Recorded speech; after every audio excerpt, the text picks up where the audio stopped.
Hi, I'm Cody.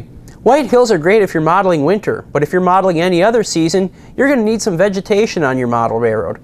Today I'm going to show you how to do that, starting with some flat earth tone latex paint and a paintbrush, so let's get started.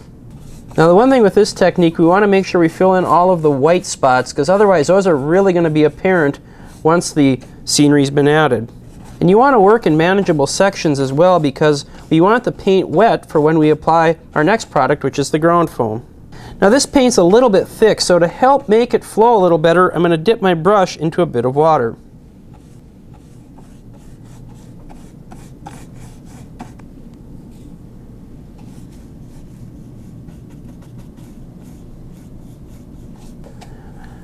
Now the next step in our wet scenery technique is to apply some full-strength Elmer's glue. The reason we call this the wet scenery technique is because we're putting on the subsequent layers while the previous layers are still wet. And again, you want to make sure you work it into all the nooks and crannies on the scenery here. And the wet paint will actually help dilute the glue a little bit too. Now the fun part about scenery is that there's really no right or wrong way to do it. You just want to make it look like the area you're trying to model. So with our glue wet, we're going to go on to the next step, which is adding our ground foam. This is made by different companies, and there's all sorts of different colors to pick from. In this case, I'm using a product from Woodland Scenics. It's their Earth Blend. So let's put it on. And it's okay if you leave some of the brown paint below visible, because you don't want it to be entirely covered. Since vegetation is rarely one color, we're going to go ahead and add in some other colors, in this case burnt grass. Sprinkle it in randomly. You don't want it to completely overtake the base color. Just a little bit here and there. Now this base layer put on simulates grass. To give it a little more texture, we're going to use some Scenic Express ground foam that's a little bit coarser. Okay, that looks pretty good. Now that we have our base scenery layer on, we're going to go ahead and finish up a little bit more on our layout here. Then we'll come back and we'll do some more advanced scenery techniques.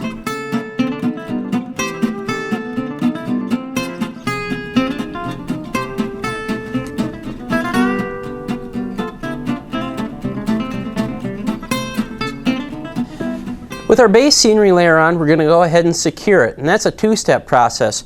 First, I'm going to hit it with some wet water, which is just regular tap water with a few drops of dish soap added. And what this step does is it helps to break the surface tension of the scenery material, allowing the glue that we're going to apply next to flow in more easily. You don't need to soak it, you just need to get it wet. Our next step is to come in with some scenery glue and wet the area. Now you have a lot of different choices for this. I'm going to use Scenic Cement from Woodland Scenics for our scene here. So I've gone ahead and I've shaken the bottle and made sure that all the glue is off the bottom.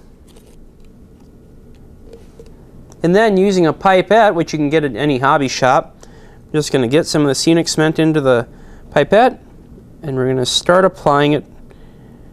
For this particular scene, I think it's going to work best to let gravity be our friend, so I'll work from the top down. And as you can see, the Scenic Cement is already wicking into the foam. And you don't want to apply too much Scenic Cement, otherwise it'll wash the scenery off the work surface. With the cement applied, we're going to go ahead and add some bigger scenic elements. To start out with, I'm going to use some of these larger foliage clusters.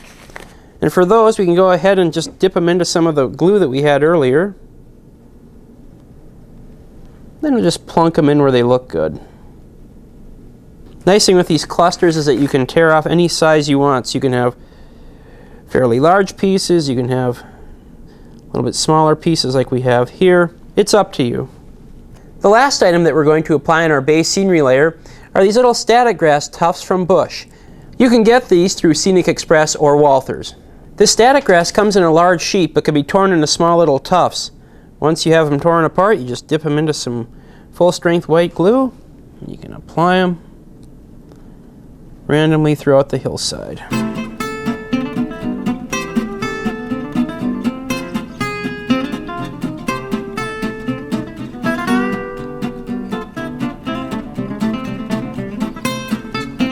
Alright, we've got this little segment completed, but I've got a long way to go until this section's done.